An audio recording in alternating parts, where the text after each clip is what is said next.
Masiram na panghimagas, magluluto tayo ng ginataang balinghoy o pinakrong balinghoy. Ang mga kailangan, syempre kailangan natin ng balinghoy at gata. Balatan ng balinghoy at pira-pirasuhin natin. Yan, tanggalan ng balat at pagkatanggal ng balat ay huhugasan natin ito. At bago hugasan ay kailangan pira-pirasuhin muna natin ng maliliit para mabilis maluto.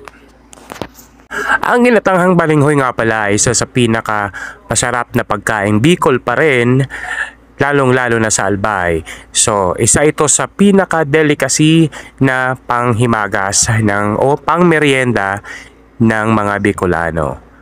Ayan, pagkatapos hiwain, kailangan ay hugasan nating mabuti nang mawala ang mga lupa-lupa. Yan.